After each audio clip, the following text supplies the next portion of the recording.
Salam pertanian.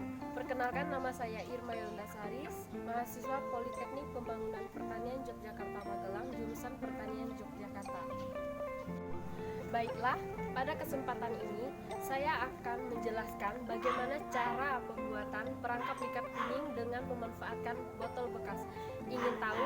Mari ikuti saya. Nah, sebelumnya, virus kuning itu merupakan salah satu penyakit yang menyerang pada budidaya tanaman cabai. Adapun gejala serangan penyakit ini dapat kita lihat pada daun tanaman cabai semula berwarna hijau, lalu bermunculan bercak berwarna kuning, sehingga bercak tersebut menyebar ke daun-daun muda yang lainnya. Nah, salah satu solusi alternatif untuk pengendalian virus kuning ini sendiri yaitu dengan pemasangan perangkap ikat kuning dengan memanfaatkan botol bekas. Adapun alat dan bahan, yang pertama, botol bekas. Botol bekas ini sendiri berfungsi sebagai wadah untuk pencahayaan yang diwarnai kuning, sehingga dapat menarik hama-hama yang ada pada lahan tanaman cabai. Dan juga media botol bekas ini salah satu media yang mudah didapat di sekitar serta lebih praktis dalam penggunaannya. Yang kedua, cat kuning. Nah, di sini kenapa saya menggunakan cat warna kuning? Karena serangga umumnya tertarik dengan cahaya, warna, aroma makanan atau bau tertentu. Di mana warna yang disukai serangga biasanya warna-warna kontras seperti warna kuning cerah. Warna dan kekontrasan warna yang digunakan oleh serangga untuk membedakan antara tanaman inang dengan lingkungan sekitar. Yang ketiga adalah thinner.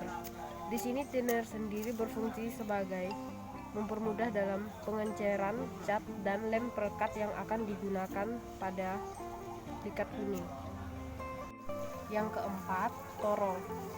Torong berfungsi untuk mempermudah memasukkan cat ke dalam botol.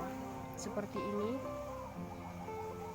Yang kelima, di sini ada plastik bening. Berfungsi untuk melapisi botol di mana agar dalam pemberian lem tidak langsung ke bagian botol, melainkan menggunakan plastik bening agar sewaktu-waktu lem sudah tidak merekat lagi bisa diganti dengan plastik yang lain tanpa mengganti botolnya. Yang keenam, lem tikus. Nah, untuk lem tikus ini sendiri berfungsi sebagai perekat pada perangkap kuning. Namun lem ini perlu diencerkan terlebih dahulu menggunakan thinner. Karena tekstur awalnya berbentuk gel, jika tidak diencerkan terlebih dahulu, lem tersebut sedikit sulit untuk dioleskan ke perangkap ikat kuning. Yang ketujuh, kuas. Di sini kuas berfungsi sebagai alat bantu untuk mempermudah dalam mengoleskan lem ke perangkap ikat kuning. Yang kedelapan, tali rafia. Tali rafia sendiri berfungsi untuk mengikat perangkap ikat kuning pada ajir di lahan tanaman cabai ketika sudah dioleskan lem perekat. Dan yang terakhir, ajir. Ajir di sini berfungsi sebagai pondasi untuk memasang perangkap ikat kuning di lahan tanaman cabai dengan ketinggian 1 jengkal di atas tajuk tanaman. Seiring tinggi tanaman, perangkap ikat kuning dinaikkan mengikuti tinggi tajuk tanaman supaya hasil bisa lebih optimal. Hal ini bertujuan supaya serangga hama langsung bisa melihat perangkap kuning di atas tajuk tanaman. Adapun cara pembuatan perangkap ikat kuning dengan memanfaatkan botol bekas sebagai berikut.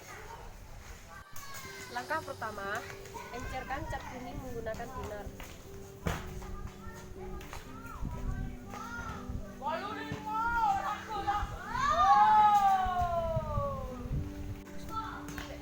Setelah diaduk rata, masukkan ke dalam botol menggunakan torong.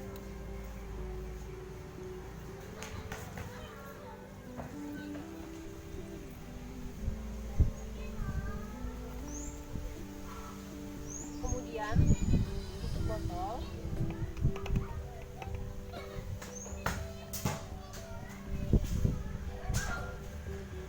Dan diputar secara merata.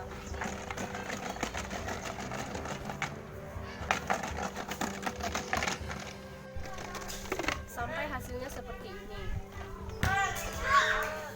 Langkah kedua, diamkan botol selama 1 hari sampai cat benar-benar kering. Setelah botol sudah kering, lapisi botol ini dengan plastik bening. Kemudian ikat ujung pada plastik bening yang sudah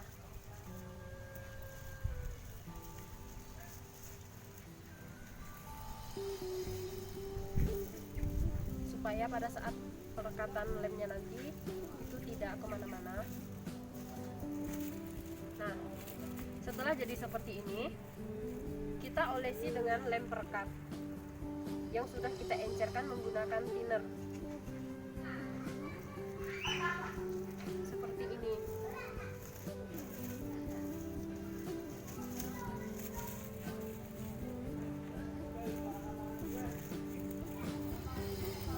Dioleskan secara merata.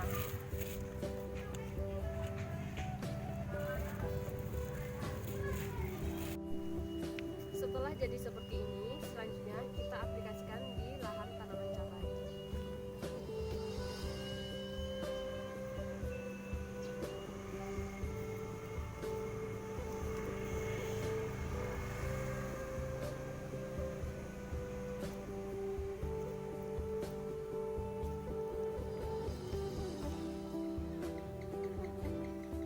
Jadi, manfaat dari perangkap lingkar kuning ini sendiri adalah untuk memonitoring keberadaan hama di sekitar tanaman hanyat yang terperangkap dalam perangkap lingkar kuning, yaitu biasa disebut dengan sticky trap. Hama yang tertangkap pada sticky trap ini dapat dijadikan acuan untuk pengendalian likat kuning pada penyakit virus kuning tanaman cabai. Serta likat kuning ini bisa mengurangi penggunaan pestisida 10-20%. Dengan likat kuning, petani bisa mengetahui seberapa tingkat serangan hama khususnya pada kutu kebul yang menjadi faktor utama untuk penyakit virus kuning ini. Kemudian, selain pada tanaman cabai, perangkap likat kuning ini bisa digunakan pada tanaman hortikultura yang lainnya, seperti pada tanaman bawang merah, semangka, melon, dan lainnya. Khusus pada tanaman hortikultura yang sering diserang penyakit yang mudah menular, yaitu penyakit virus kuning.